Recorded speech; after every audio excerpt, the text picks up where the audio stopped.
Hello, this is post-production Sav here. Just reminding you that we have an audio podcast, MP3 download if you will, on iTunes and on any Android device. Just copy and paste the URL and the RSS feed below in the description, and you can download it, listen to it whenever you want. You don't need to watch this video. Obviously, you should still watch this video if you want to, but just you can download us, have us whenever you want. Enjoy the podcast. Well, I don't know if we want to do this as the title, but I was thinking of having the title as Gatland picks too many Englishmen or something. Something like that, because it feels like, you know, everyone's banging on about Wales, but you know, there are 16 Englishmen on the pitch, and people are moaning that he's left one out. Well, yeah, true, but I think the 16 Englishmen, I guess, yeah. I think they're all justified, but everybody's moaning that he's left out another one, you know? Yeah, true. Yeah, too many Englishmen, too many, what is it, what's the phrase? Too many cooks spoil the broth. Too many Englishmen spoil the hunt. I don't know. Something along, we'll work on it. There's something there.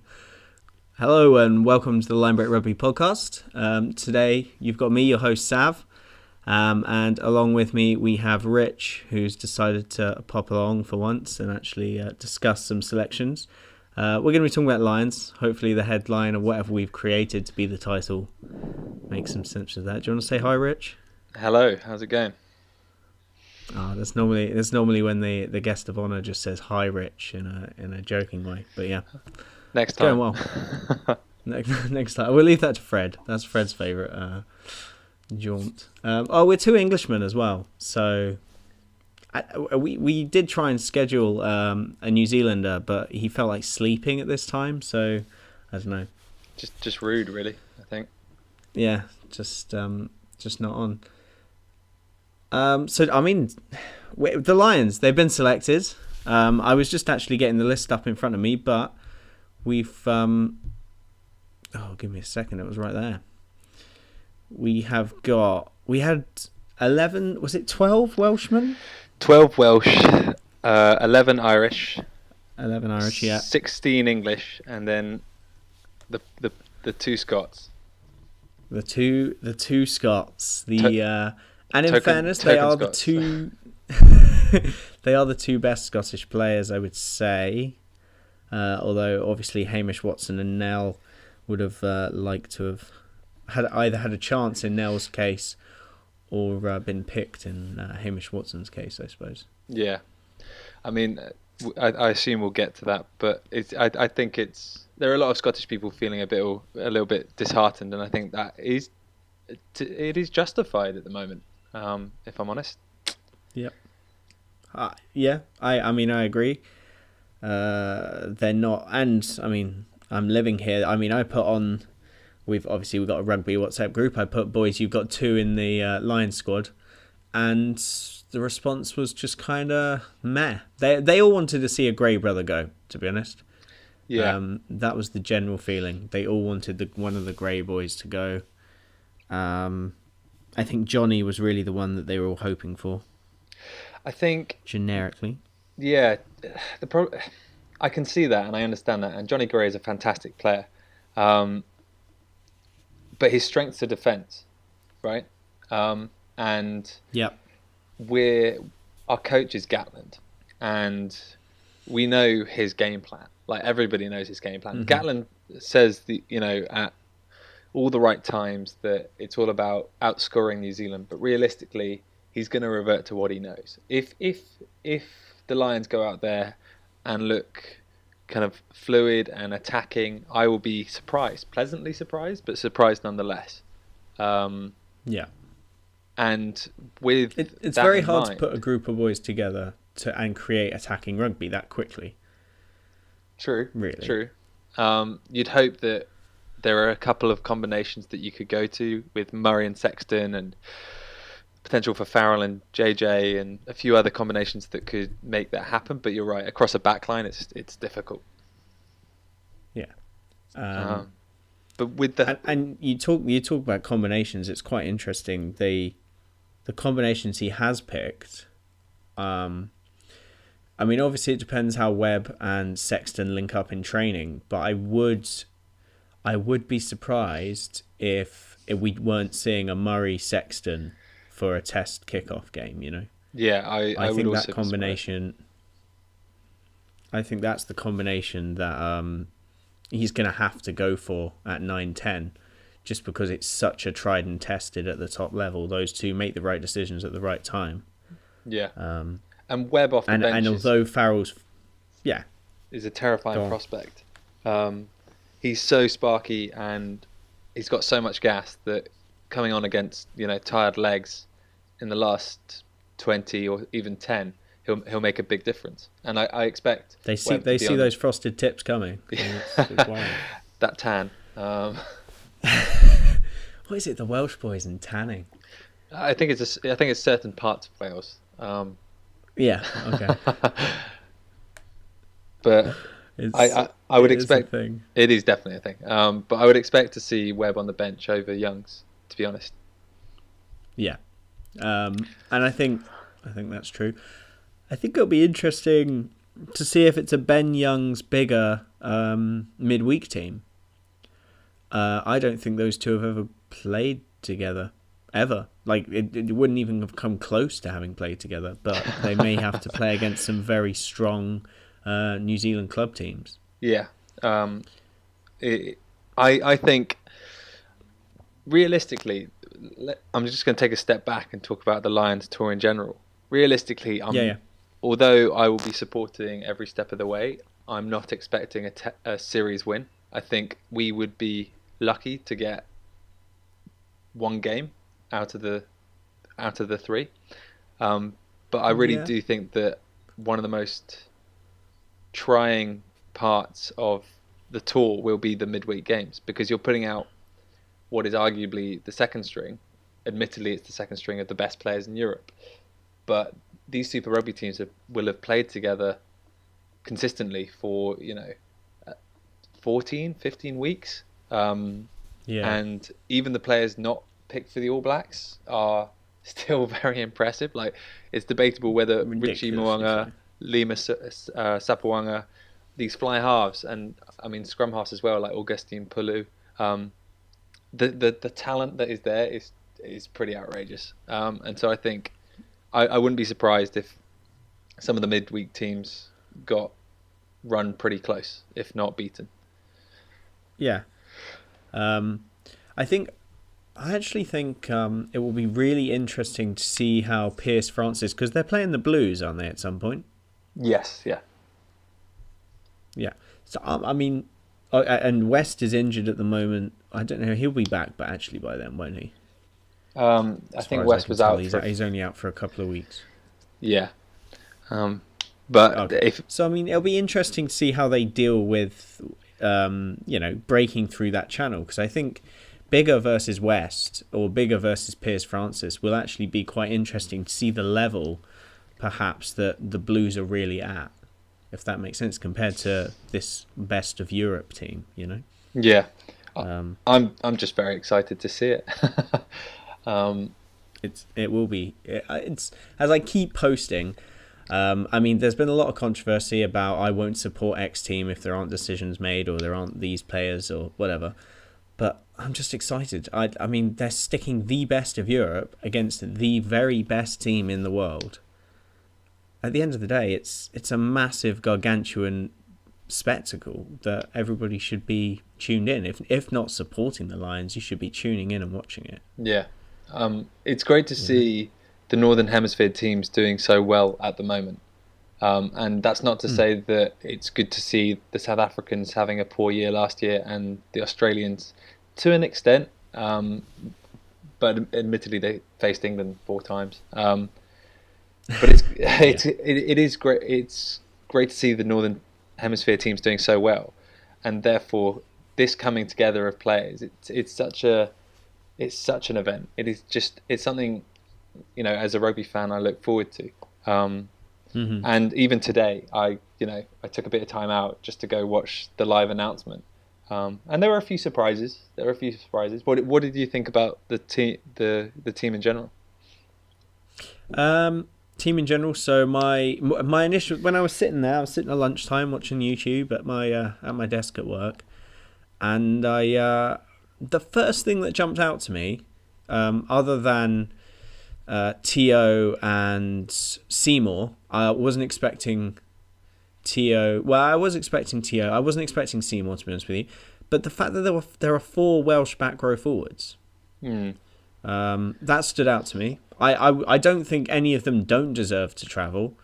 I think they're all really good. I think of the ones that could have not travelled, Faletau is probably the one I would drop. Oh, interesting.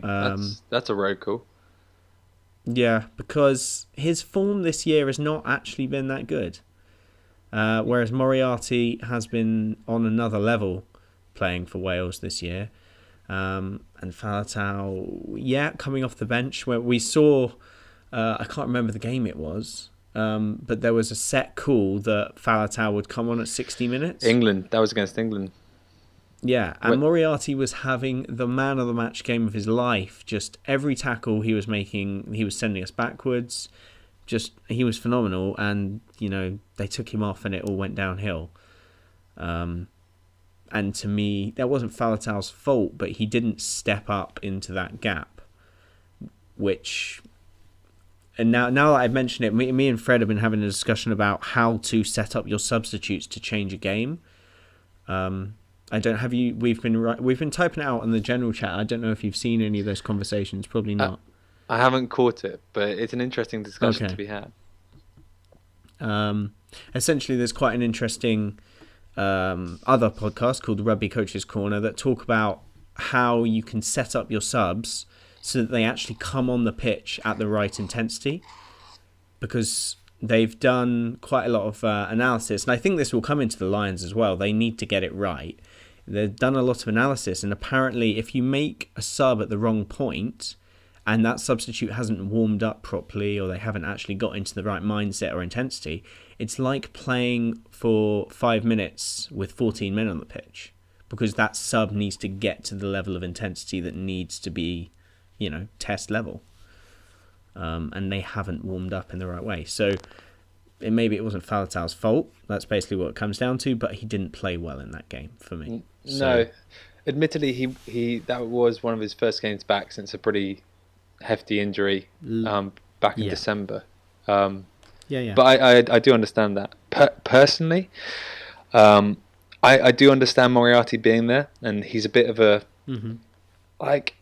he's a bit of a bully on the pitch. Yeah. And so I don't know. Him versus Kano would be interesting. Yeah. Well, the thing with him and a few others on that list, I'd be surprised to see them in the starting test. Like, I would be surprised to see Sean O'Brien, and I'd be surprised to see Moriarty in the test teams.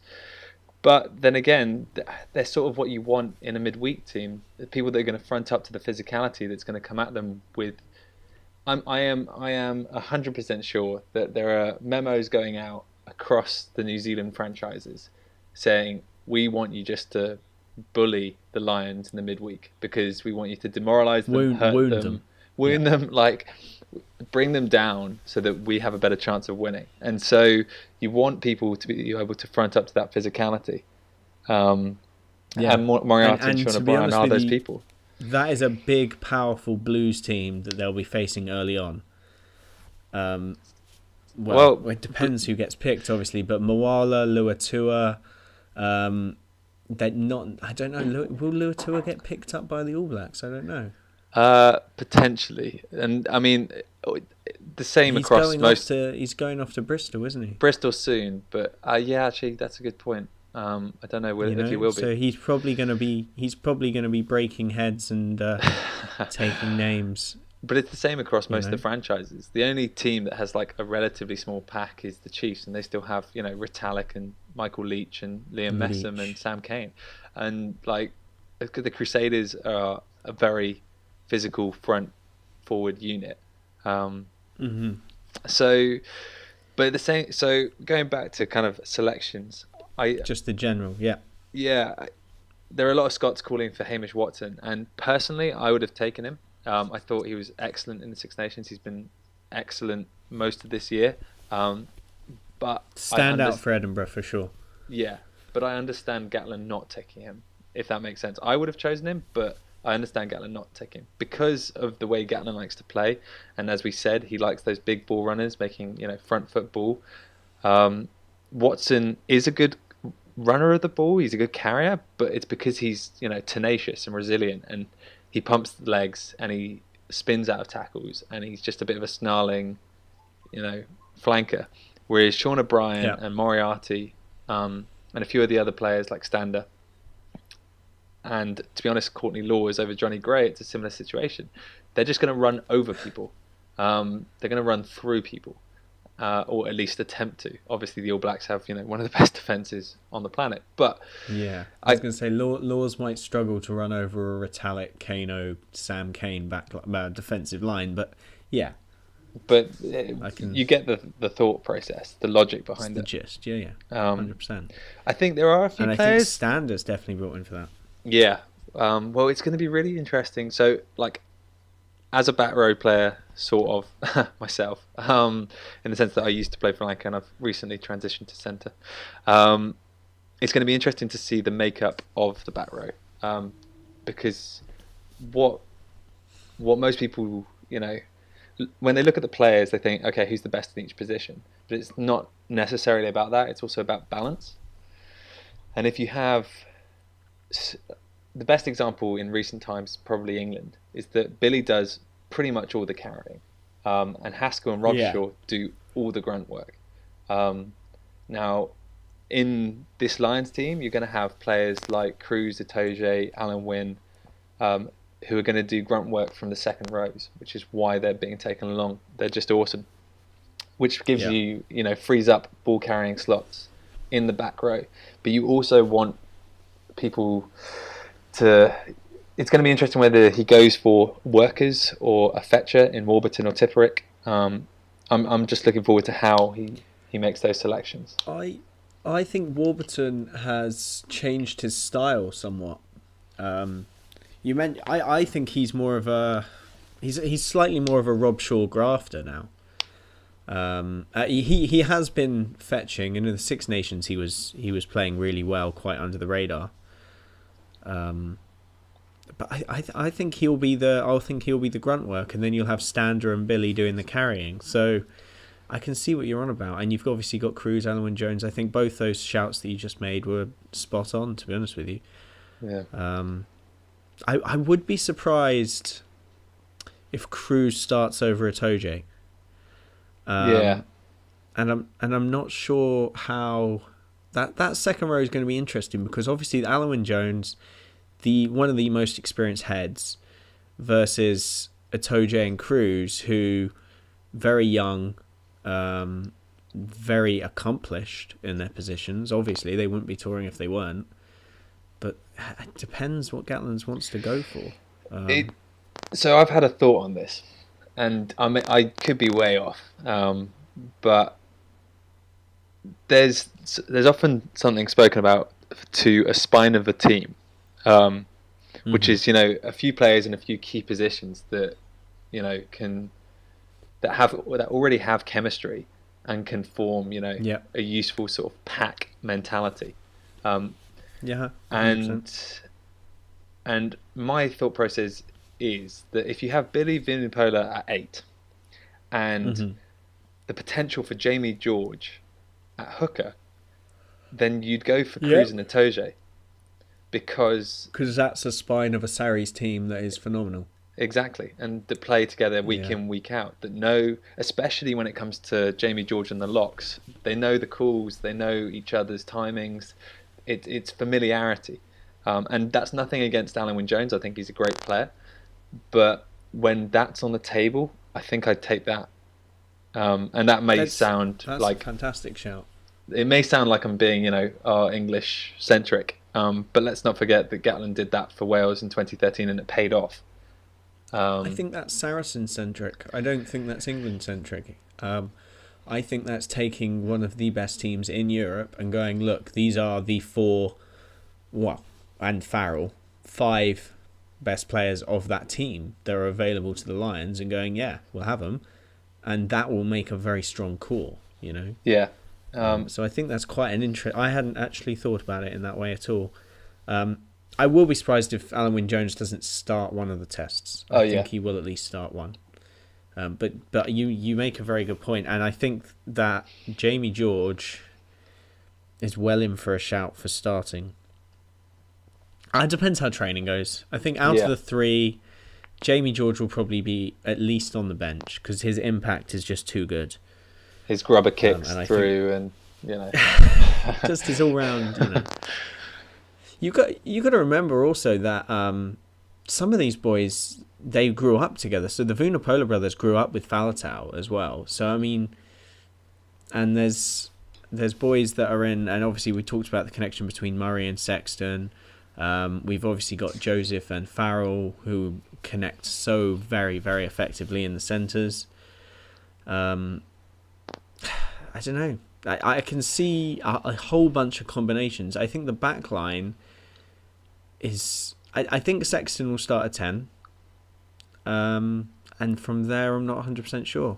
No. That's it. But that's... I think it's chaos from there on out. It is, and that's part of the beauty of it, is that like it now comes down to what we as the general public don't get to see, which is how they do in training and what kind of rugby Gatland wants to play. Like, I wouldn't be surprised at the potential for a Sexton Farrell partnership at fly half and inside centre. But then again, and then Tio at 13, Henshaw at 13. I'd personally put Henshaw at 13. I think yeah. This might be a bit controversial, but I've got some Irish friends that agree with me, so screw it. But I think Henshaw is wasted at 12, completely wasted. Yes, he can. He's not a crash ball merchant. No, he can do it, but it's not what he's good at. Like, he has great hands. He's got good running lines. He's a very powerful bloke. He could be fantastic at 13.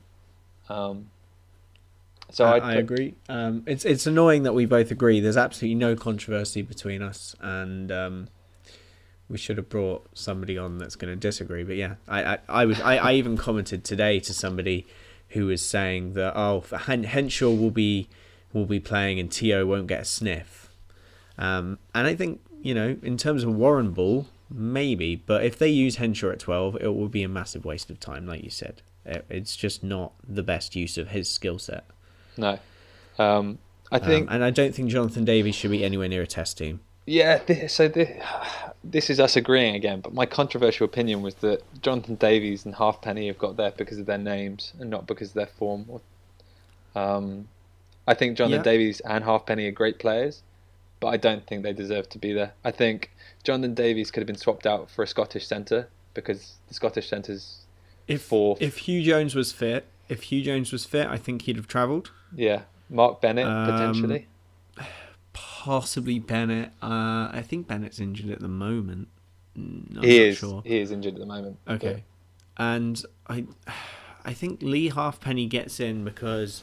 Well, I'm a little bit annoyed about Leigh Halfpenny getting in because I think Liam Williams should be considered a fullback and not a winger. Yeah. And therefore you've got Liam Williams and Stuart Hogg at fullback. So do you really need a third fullback? Well, it sounds like they do because they've got Payne. Yeah, but that's what I mean. He's obviously a centre / fullback. So at that point, you've got and you've got Liam Williams. You've got 4 people in that squad, 2 of which are specialist fullbacks, and the other 2 are effective fullbacks. Plus Watson.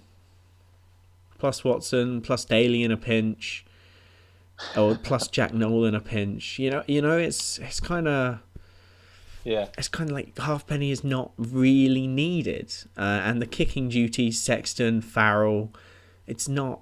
Oh, Biggar even. You know, it's not 100% required that Halfpenny travels, but there he is on the team sheet. You know, who would you take instead? That's the question. So I said to a group of friends, you know, don't think Halfpenny should be there, and a Welsh guy, you know, chirped up and said, valid point. Like, he hasn't been at his best, and he's not a great attacker from fullback, which is sort of what you need against the All Blacks.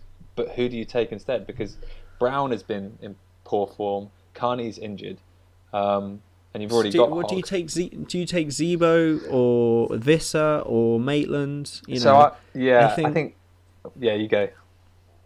Those are my those are my three. I think Zibo can play fullback. I think Maitland can obviously play fullback, and I think Visser as an outside Scot. I think he's been. I don't know how to describe it, but in a sometimes poor Harlequins team, Visser has played really well. Yeah. So those three, I don't think they should feel hard done by, but I think they should feel that those three are definitely worthy of midweek games for the Lions. Yeah. And you know, I think Halfpenny is perhaps taking a spot for them. And we do understand that Halfpenny is a good kicker, both of us do, but he's not required, really. I think there are enough good kickers in this squad. Yeah. Who would you have? I mean, I've named three people there that I think could possibly have taken the spot over him. So I'm going to really annoy you, but I was going to say Zibo or Maitland as well. Zibo because I mean, those he can play both wing and fullback, and he's in a winning Munster team. And although he wasn't great in the Six Nations, he also wasn't terrible. He was reliable. He didn't do anything kind of particularly special, but at the same time, his stats actually read really well. Yeah. So his meters made and his carries read quite well. And he's already a Lion, like he went last time. And so I don't know. And he's got that flick trick, you know. Yeah, the little kick. He's got the flick trick that he obviously meant, and in no way was just on a fluke. So yeah, I think Zibo could have travelled, and Halfpenny.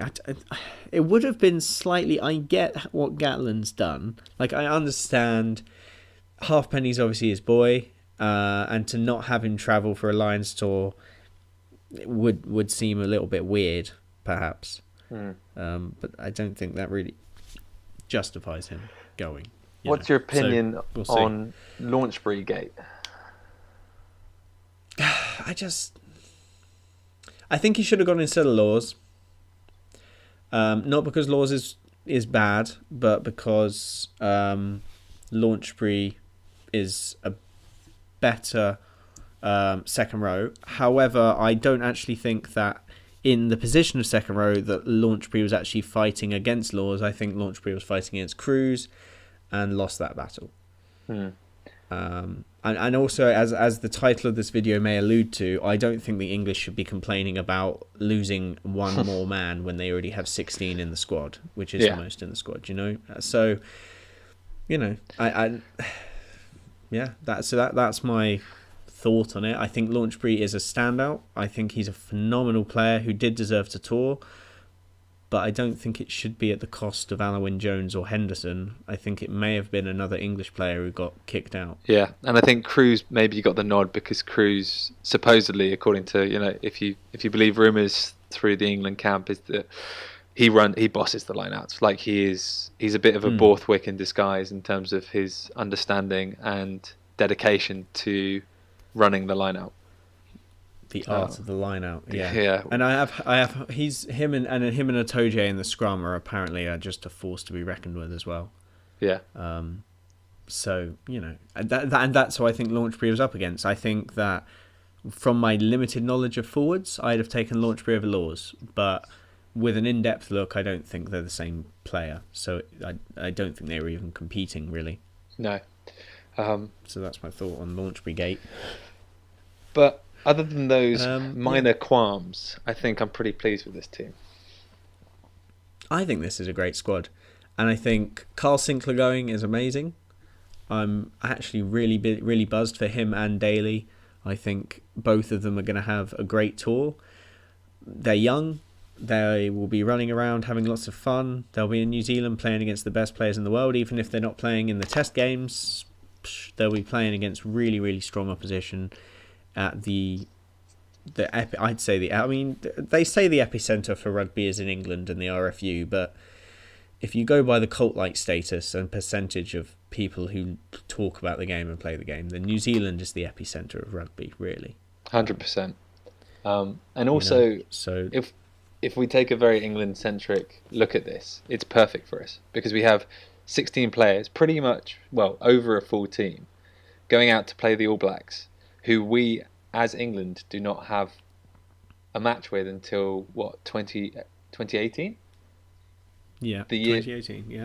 the year before the World Cup. So getting this experience for them is vital to England's success. And yeah, that's been floated around before, but I just think it's worth emphasising. And it will almost be, I mean, obviously it's not consequence-free, but it's consequence-free in the idea that the English media is not going to be like, oh, we lost to the All Blacks, you know? It'll be, even if they do lose and there's a lot of English players in that team, it's not going to be the be-all and end-all. It's not going to be a crushing tabloid defeat. It's just going to be, oh, okay, some of our boys didn't quite stand up to the All Blacks. So it's almost a no pressure on the English side of you, and brilliant experience for the players, which can only be positive. I've got a question for you, Sav. Go on. I'd like you to give me a couple of players that you fear the most from this potential All Blacks team that we're going to be coming up against. I fear? Yeah, in terms of what they can do to the Lions team. Well, we obviously know Barrett. I'm in fear of Barrett because Sexton defensively is an amazing reader of the game, but you cannot underestimate how almost unhealthily fluky / quick this boy is, and therefore if he gets a one-on-one with Sexton, it's kind of game over. It's then Barrett is scoring a try. So Barrett is obviously my number one. And more of an outsider. I mean, it depends how they play it. But I think if Cruden's involved, I'm worried about him as well. Because I think he brings another dimension that will unlock Sonny Bill Williams and will unlock Sevilla. And that's even more terrifying than just having Barrett running at you. So I think that the fly halves. And Sam Cane is underrated as well. I don't think anybody's going to be frightened of Sam Cane on the ball, but I think Sam Cane wins positive tackles, which is another stat that you can't really look at. But it's something that I reckon New Zealand statisticians had looked at and gone, look, he wins the contact in his tackles. And if you think about it, Stander, Vunipola, if they're not winning the contact because Sam Cane is absolutely killing it, then the Lions' ball is going to be very slow and not effective. So those are my three, with asterisks on Sevilla and Sonny Bill Williams, because they'll be terrifying as well. If Sonny Bill Williams hits the level that he was at before his injury, this Lions team don't really stand much of a chance. Okay. Because there's just too many players. Let me put it this way. The centres at the moment for the All Blacks are the weakest point. Yeah. Anton Leonard-Brown is, although fantastic, quite young. And Mawala, Fekatoa, Crotty, they're all good, but they're not Nonu, Conrad Smith good. Yeah. So if Sonny Bill Williams comes back, then it's kind of game over, because that guy can play and is a huge problem. So yeah, those are my thoughts. Cool. So and I've got without mentioning Dane Coles or anyone. Go on, name your players that you're fearing. Name your players that you are in abject fear of. Okay, I'll do that, and then I'll do something a little extra. The players that I'm in fear of are, I think, TJ Perinara, because I expect him to start over Aaron Smith on current form. I did think that, but I think Hansen, much like he did with Nonu, doesn't go with form as much. No. But maybe, I don't know. TJ's been fantastic, so yeah, I can get that. Ardi Sevilla off the bench, because he's just an enigma in the sense that he doesn't play like any other back rower on the planet, really. Yeah. And his energy and speed is just unbelievable. And I think in the dying minutes of a game, the Lions would struggle to match up to it. He plays a bit like a sevens player, but yeah. I think in the backs, Barrett, obviously, you're right. He is a blessed person in the sense that everything seems to fall into his hands, and his speed is unbelievable. Ben Smith, he's just so consistently good. He's just so good. Yes, he has the most boring name on the planet, and yes, he's called the accountant for a reason, but he's just undeniably fantastic. So the different angle, the little something I'd add on to that, is that there are a few positions where the All Blacks are quite weak at the moment. I'd say right wing is one of them, because once you're past Severe and Naholo, there are quite a few injuries. Dag's been out for a fair amount of the Super Rugby season. Nihi Milner-Skudder's been out for a year, came back for a bit, and now is injured again. And so they might be forced to either blood a new player, like a Nana, like a Tamani Tamina, or Rico Ioane, or instead move Ben Smith back to wing and bring in another fullback. And then also number 8, I think without Kieran Reid, there aren't many people that really step up into that number 8 position, especially if people like Luatua are out of contention. And so I think... And obviously James Lowe on that wing could be out of contention as well. So there are a few positions where the All Blacks, obviously the incumbents are phenomenal, but it doesn't run deep. And so if one of them picks up an injury, it could be a little blessing in disguise to the Lions. I think it's a mass. I think they have got depth, but they've had so many injuries. Ben Smith's obviously had a knock to the head and a bit of concussion. Sam Cane, Matt Todd, Severe, they've all had injuries recently. Dag's been out for ages and only just coming back. Dane Coles, he's not even back yet. I don't even know what's going on with him. Milner Scudder, Naholo, there's a lot of injuries, and they're putting in players that are quite good as well, but it's they're being held together a little bit at the moment, and it's quite it'll be interesting if they've got their full squad. Obviously this is going to be a very strong New Zealand team, but if those injuries continue, they're going to have a strong team but way less experienced, and in a big test game with a lot of experience on the other team, that'll be interesting. That'll be a very interesting matchup. Yeah. So I think you have picked the positions where they've had. I mean, Reed's just come back. He had hand surgery, I think. Yeah. Came back against Sunwolves. Surgery on his wrist. Yeah. He had surgery on his wrist, and now he's back. And I think Dag's just about to come back in a week or two. I don't know how much of the Highlanders games have you been watching? So with Super Rugby, I tend to go on a highlight basis. So I watch the highlights, but not you unless it's the mighty Auckland Blues. I don't tend I don't tend to watch full games. Okay.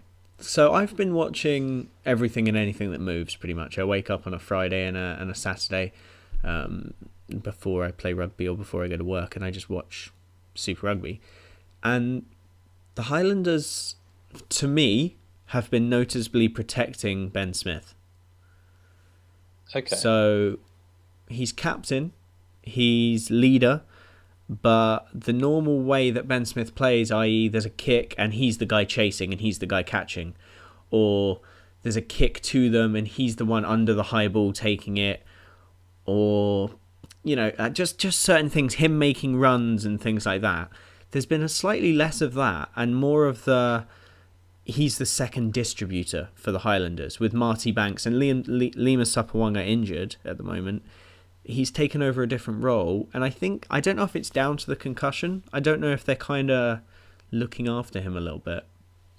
But that's my opinion. That's what I've been seeing. I think that they might be wrapping him not in cotton wool because he's still playing, but he's not quite doing or not pushing himself or being put into situations that he normally just is in.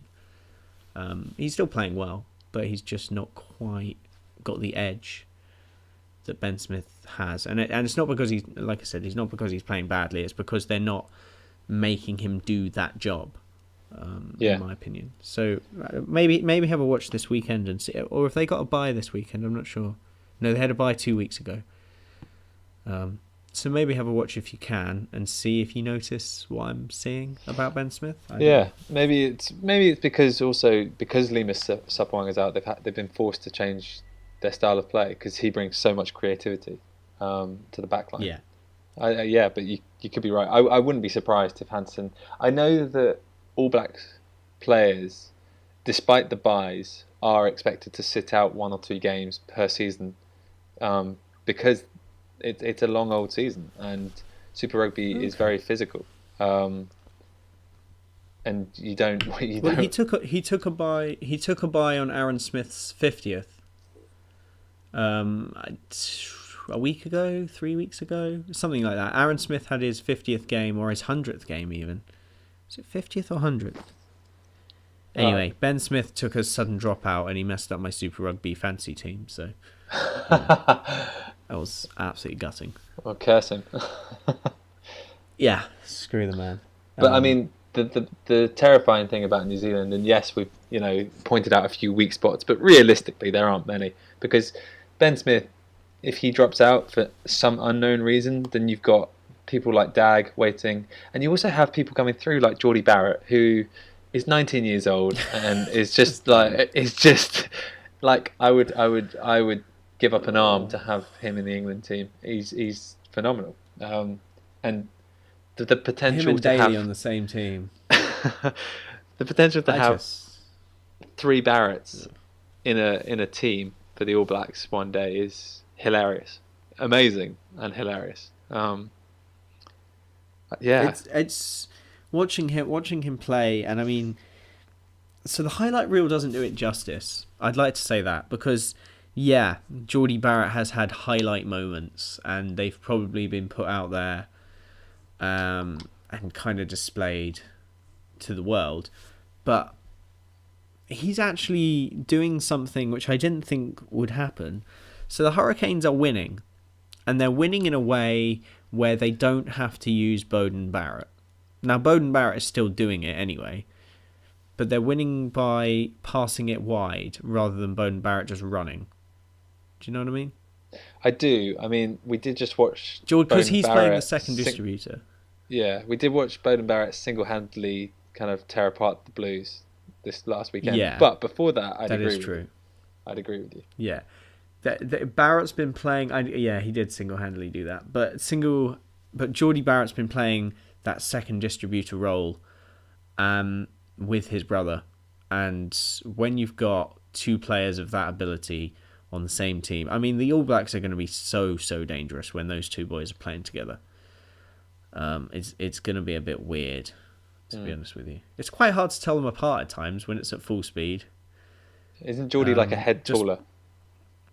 Oh yeah, he's taller, but it's and the running style of Barrett is different. He's got really scampery feet, and his brothers are slightly more lopier, but not like that much. But it's I don't know. It's when, so I've got Barrett in my fantasy team on the draft, and so I'm always like, oh, is it Barrett or Jordy kicking? Because I want Barrett and Beauden to kick, and it's Jordy. Jordy's kicking. I'm like, is that Beauden? Oh, it's not. Damn. And it messes me up every time because I can never tell from the back until they get the number in, and then I'm like, oh, it's over. Let it go. So I can see it being an absolute nightmare for teams in the future to play those 2 together. It's going to be so dangerous. Hopefully not too soon though. Let's say not this June. That'd be great. It won't. Yeah, Jordy. I don't think he'll blood Jordy. I'd be surprised. I think Mackenzie's fallen down the pecking order as a result, though. Yeah, they're very different players. But Mackenzie's in the setup, so I'd be surprised if he got dropped completely. But he's just not a winger. That's the problem. No, well, he's. I would be surprised if he doesn't take over at 10 when Cruden leaves. Okay. I don't think Mackenzie is an out and out fullback. I think he's an Alex Good. He's a person that can play fullback, but Yeah, well, I mean, Damien McKenzie is far better than Alex Goode, but I was going to say you've just downgraded Mackenzie's counter-attacking ability quite a bit there. But he can, step in at 10, and Mackenzie played 10 all the way through his school career. Oh no, yeah, I mean, the boy is fantastic at 10, so. But perhaps we should, see. We should leave the All Blacks' brilliance for another time, and. I know Sim wants to talk about it and wax lyrical about it. Yeah, you're right. Let's leave it for another time and just talk about... Well, we've just had a piece of information, and I saw this... I saw this on Twitter a while ago. I don't know how long ago. 2 days, maybe? And it's basically Bristol Rugby Club, and Fred's just brought it up in the chat, actually. Bristol have sacked players by email at the moment. Crikey. Some players with 100 plus games for the club, and they've been talking about it on a podcast. So one of the other podcasts apparently has been talking about the fact that this has happened. I mean, just getting the sack by email just doesn't seem the way that a rugby club should do things. No, I think it's been a pretty disruptive year for them overall, and I just hope that they can bounce back personally. I think it's pretty harsh to do that. I think it's disrespectful, actually. It's like being broken up with via text. Like, who does that? Seriously. Grow a pair of balls and, tell someone to their face. It's like being broken up with a text after like a 3-year relationship. That's just bollocks, isn't it? You've moved in, you've created a life together, and they've gone, actually, I'm just going to move out and send you this text. See ya. The proverbial middle finger. So to speak. That's genuinely not on. Like 100 plus games for the club, and the guy's been cut. He must have gone home for the holidays or whatever. Like, well, not for the holidays, but he's gone after the game that they get relegated, and just thought, oh, that's all right. And then he's just been sacked. Like, just shit. It's not on. No, but I'm hoping that when Pat Lam comes in, he'll address that sort of thing. Am I right in saying he's a big culture guy? I know that word gets thrown a lot around coaches. I don't know. Love a bit of Stuart Lancaster culture. Yeah, exactly. Love a bit of culture. Rob Baxter's big on his culture. Oh mate, don't. That man. Oh, he's so great. He's so great on everything. So there was a clip of Mallinder kicking a thing, or I don't know what he did. He got very angry anyway when they lost to Saracens. And someone in the comments were like, "Oh, you'd never see that from a world-class coach such as Baxter," and then they said someone else as well. And I was just thinking to myself, there's nobody who reacts to a game in the same way that Baxter does. I don't know of a coach that can be so detached and yet so invested in a rugby team. He's so emotionless yet logical. Really weird. Yeah, it's good to see, and I am really hoping that he gets brought into the England setup at some point, because I think he's been doing the Saxon forwards for a while now, hasn't he? Am I right in thinking that? He did the Saxons a few years ago, but I think that was actually under Lancaster. The last time the Saxons went to South Africa, that was Ali Heffer, who's the backs coach for Exeter. Oh, okay. Yeah. 100%. Yeah. But anyway, we've moved away from the Lions now. Shall we... Just talk. Baxter should be coaching the Lions, and let's talk briefly. Let's re-justify Gatland's selection, and talk about Warren Ball briefly. Have we talked about Warren Ball? A little bit. Yeah. I'm just, God, I sort of, obviously I'm always going to support the Lions no matter what, but my heart really sank when he announced Rob Howley as the attack coach. Like it did. like I can understand it. They so worked, incisive. They worked together for a long time, and Howley seems like a very good human being. But as an attack coach, like what I wouldn't give to have Gregor Townsend there, like I honestly, I think it's a bit of a travesty. You talk about him being a good human being, right? See, I think that's right, and I think that Mike Ford is not necessarily a good human being. However, when it comes to my rugby team, I'm all for Mike Ford coaching my rugby team, whereas I don't want Rob Howley. Yeah, I think Howley's been put in a tough situation in the sense that what he has had to do is had to adapt a team that is so drilled, like to the extent where it's actually damaging their gameplay sometimes. And he's had to take that and adapt what Warren Gatland has done. And he's been a part of that, so that kind of takes some slack off of him, I guess. But he's in a difficult situation. He's not a new coach that can come in and just say, fuck everything that's come before and just go from there. Instead, he's had to redo and readjust what the players know. And that's a tough situation to be in. But he hasn't proven to the rugby public, I don't think, other than that one game against England in 2013, which we don't speak about, that his attack is any good. I don't think. I think it's a very one-dimensional attack, and it doesn't have a fallback option. And if it goes wrong, it goes wrong. And the players don't seem to adapt. Yeah, I mean, I agree, and it's weird. I don't know. Even as a kid, so I mean, when I was under 16s, my club team, we played at a very high standard. There was a national competition, and we managed to. It was a weird round robin thing, and we all ended up like 2 teams ended up on the same points, and we lost by tries scored or something. But the mentality of our attacking side was play what's in front of you, and adapt to the game, and play it wide when it was on, and play it short when it wasn't. Whereas I feel like you're right, the Welsh team have such a structure to it that it doesn't matter if it's on or if it's not. The boys aren't going to adapt to that attacking structure or that defensive setup. So it's quite frustrating. It also doesn't help when you have a player like Dan Biggar, who is a good player. He is, and I do respect him, even though I do find his impetulance to a ref so vexing. It's so annoying. But he is a good player. He's a good rugby player, and he's a good reader of the game. And he's passionate. Yeah. But he's not an attacking threat.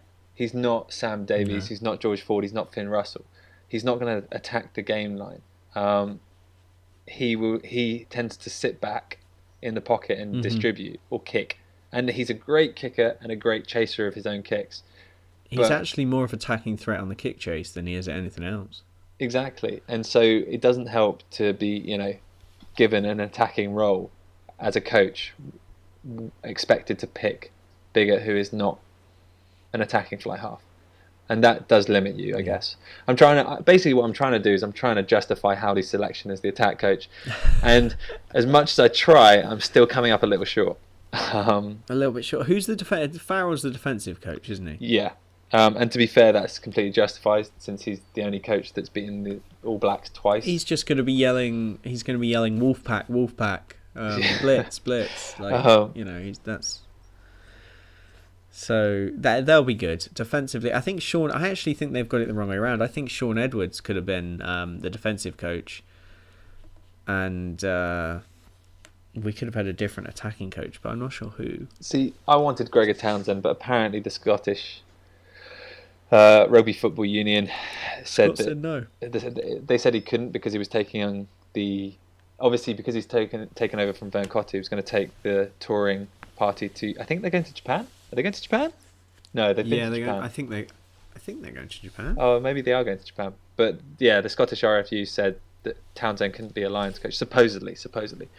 I think he's probably the best attacking mind in the British Isles in terms of coaching at the moment. So it's a shame that he's not going. I really think that's a missed opportunity, and especially to have a Scot on the team.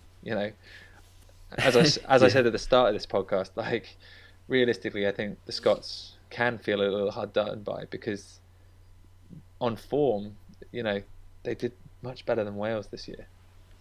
They beat Ireland and they beat Wales, and yes, they had a shocker against England, but that's just how it goes sometimes. But on average, a team that beats Ireland, and then gets only 2 picked for the Lions. I mean, obviously, a team does not individuals make in the reverse sense. Yeah.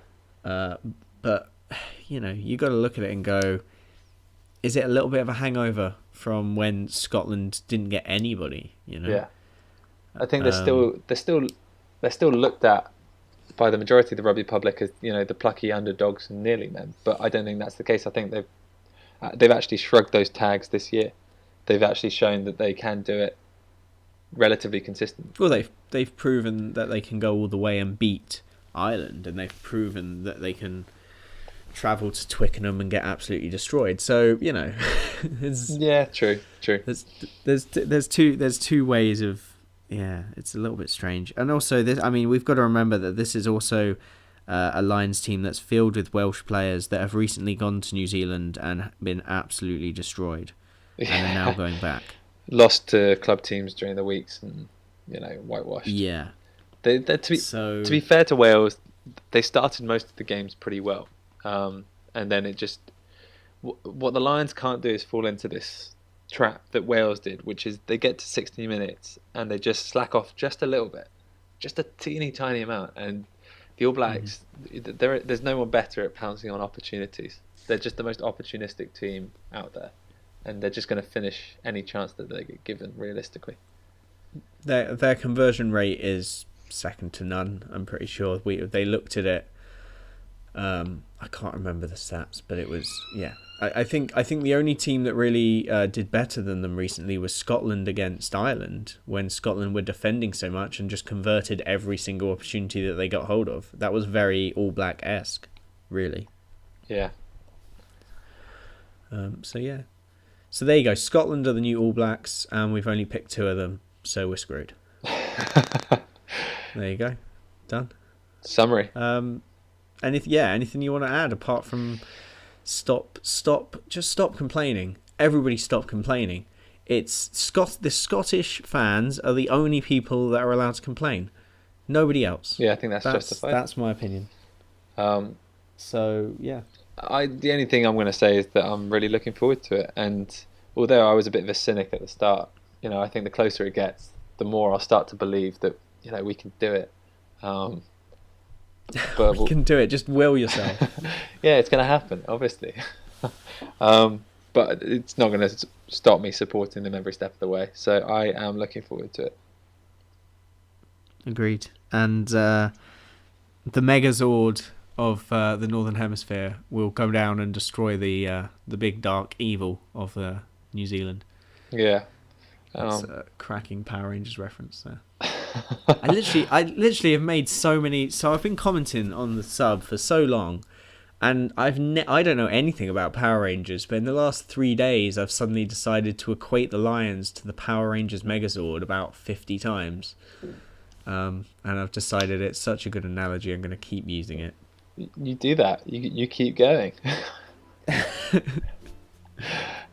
Because it caused quite a... Well, people just got annoyed by it, so I just kept on using it. Oh, well, that's justification in itself, isn't it? I don't know if they're annoyed at the Megazord or more of me calling them all morons. That might have been the main reason, but yeah. yeah, it swings and roundabouts, mate. It swings and roundabouts. It's all much the same. So yeah, that's been the Linebreak Rugby podcast. I've been Sav. He's been Rich. I don't really have it. I think the music's probably playing at this point. I don't know. Thanks for listening. Yeah. I forgot to record it. Basically, you should be listening to us on iTunes or an MP3. I should have done this at the beginning, really. If you're on YouTube and you've made it this far to the end, go in the link below and click on the RSS feed, download the MP3, and you can have us forever on your phone. How terrifying is that? That's scary. You're welcome.